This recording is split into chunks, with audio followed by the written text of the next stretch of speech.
On the gas gauge, there's a little arrow that points to the side where the hole for the gas tank is. On this car, it's on the right side. On this one, it's on the left. And on this one, it's on the left too. This tip can be useful if you rent or borrow a car, or if you often use different cars.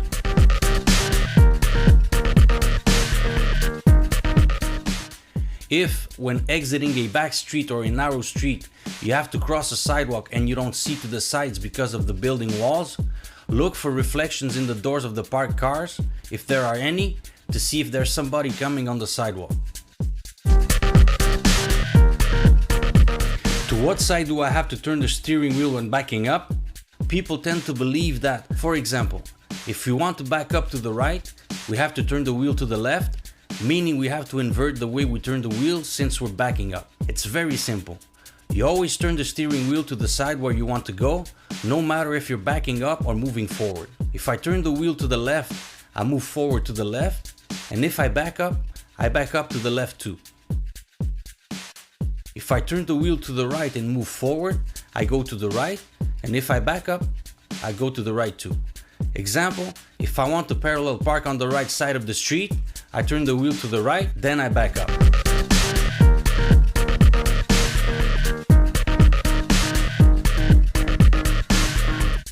Another tip related to the steering wheel, especially when doing 90 degrees parkings, is how to know if the wheels are straight.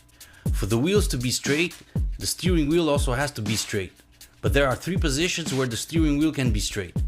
Wheels straight, 1 turn to the left, and 1 turn to the right. So, to know if the wheels are straight, we straighten the steering wheel no matter what its actual position is, and we move forward a bit. If we go straight, it means the wheels are straight. If we go to the left, we turn the steering wheel 1 turn to the right and the wheels are straight. And if we go to the right, we turn the wheel 1 turn to the left and the wheels are straight.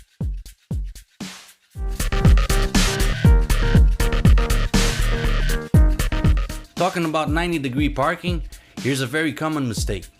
When you're exiting a parking by backing up between 2 cars, don't turn the steering wheel right away.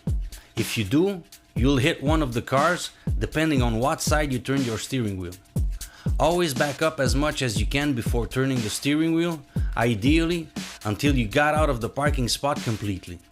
The closer the cars on the sides, the more you have to back up before turning the wheel.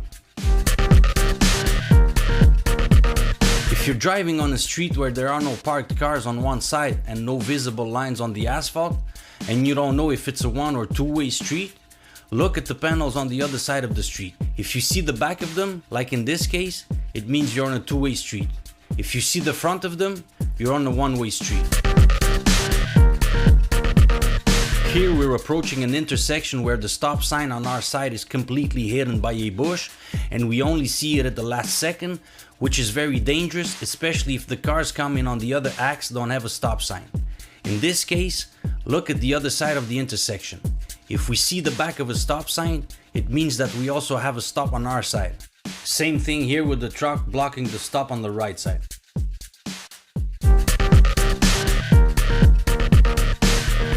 When going from a stopped position on a very steep hill, when you let go of the brakes, the car will have a tendency to back up. If you have a car with an automatic transmission, hold the brake with your left foot and accelerate while letting go of the brake. If you have a manual transmission car, hold the handbrake and lower it while letting go of the clutch and accelerating a bit.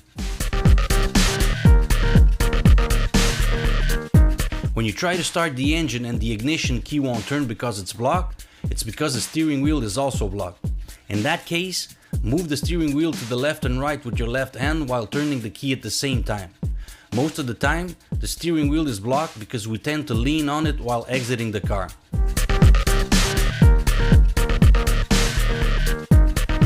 If a vehicle is following you closely with its I-beams on, you'll be blinded. By pulling the small lever underneath your central rear view mirror, you'll still see what's going on but won't be blinded anymore. I hope you liked this video. Thanks for watching.